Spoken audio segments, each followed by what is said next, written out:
बहस कैसे करें और किसी भी तर्क को कैसे जीतें। तर्क करना जीवन की सबसे कठिन इमोशनल सिचुएशंस में से एक हो सकता है। विवाद उत्पन्न हो सकते हैं, चाहे आप किसी से प्यार करते हो, तिरस्कार करते हो या जानते भी नहीं हो। कुछ बहस से ब्लड प्रेशर बढ़ जाता है और बेचैनी भी बढ़ा देती है। कुछ लोग किसी भी प्रकार के संघर्ष से बचने के लिए बहुत हद तक जाते हैं, जबकि अन्य एक पल की सूचना पर बहस करने के लिए तैयार रहते हैं। यदि आप अधिकांश लोगों को पसंद करते हैं और आप कहीं बीच में हैं, तो आप बहस नहीं करना पसंद करते हैं, लेकिन आप ऐसा करने के लिए तैयार हैं, यदि आवश्यक हो।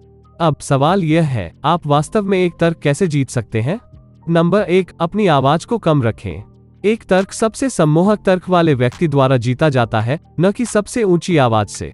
बहस करते समय परिस्थिति कितनी भी कठिन क्यों न हो, आपको कभी भी अपनी आवाज ऊंची नहीं करनी चाहिए।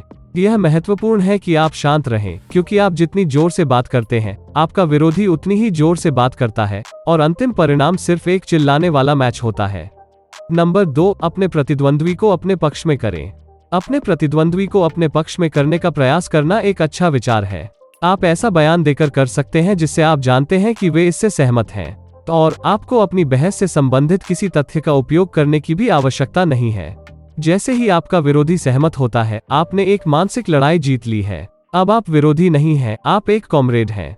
Number 3, don't attack. अपने प्रतिद्वंद्वी को खुले तौर पर यह बताना अच्छा नहीं है कि वे गलत हैं। इसके बजाय आपको यह दिखाना चाहिए कि वे अच्छे प्रतिवाद के माध्यम से गलत हैं। किसी व्यक्ति को यह बताना कि वे गलत हैं केवल उन्हें परेशान करेगा, और यह आपके तर्क के लिए कुछ नहीं करता है, क्योंकि यह एक व्यक्तिपरक टिप्पणी है। इसलिए बहस में विनम्र रहें और अच्छा प्रदर्शन करें। अगर आप जीत जाते हैं तो यह आपको अच्छा दिखने में मदद करेगा, लेकिन चाहे आप जीतें या हारें, फिर भी यह आपको एक योग्य प्रतिद्वंद्वी बना देगा। नंबर 4, नाम पुकारने से बचें। जैसे ही आप अपने प्रतिद्वंद्वी की आलोचना करना शुरू करते हैं, यह स्पष्ट हो जाता है कि आप अपने दृष्टिकोण का बचाव करने के तरीकों से बाहर हो गए हैं, और इस प्रकार के अपमान बहस हारने का एक निश्चित तरीका है। इसलिए कभी भी नाम पुकारने का सहारा न लें, भले ही आपका प्रतिद्वंद्वी ऐसा करता हो। आपको अपने प्रतिद्वंद्वी के तर्क पर हमला करना चाहिए, न कि एक व्यक्ति के रूप में। हालांकि यदि आपका प्रतिद्वंद्वी वास्तविक बहस से बचने के इस कमजोर प्रयास का सहारा लेता है, तो यह स्पष्ट संकेत है कि आप जीत के करीब हैं। Number 5, appear to be open minded. Defensive बनना किसी तर्क को जीतने के सबसे बुरे तरीकों में से एक है। अपने प्रतिद्वंद्वी को यह महसूस न होने दें कि आप विकल्पों पर विचार किए बिना अपनी स्थिति प्रस्तुत कर रहे हैं।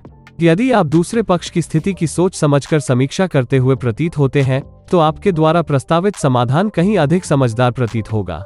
इसके अतिरिक्त आपका विरोधी आपके पक्ष में आ सकता है, आपको सुनने के अलावा कुछ भी करने की आवश्यकता नहीं है। अपने प्रतिद्वंद्वी को बोलने देने से स्थिति अपने आप स्वाभाविक रूप से हल हो सकती है। नंबर 6, विषय पर टिके रहें।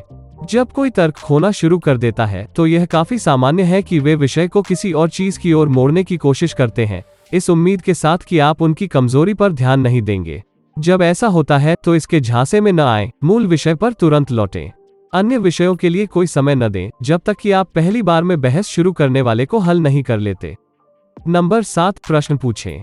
जब आपका प्रतिद्वंद्वी बताता है कि वे क्या मानते हैं, तो इस तथ्य की गहराई से जांच करें, ऐसे प्रश्नों के साथ जो इसकी खामियों को उजागर करने के लिए डिजाइन किए गए हैं। मुझे और बताओ प्रकार के प्रश्नों का प्रयोग करें, जैसे क्या आप मुझे एक उदाहरण दे सकते हैं? ये प्रश्न लगभग हमेशा आपके विरोधी को सच्चाई की ओर ले जाएंगे, और यदि वे ईमानदार हैं, तो वे स्वीकार कर लेंगे।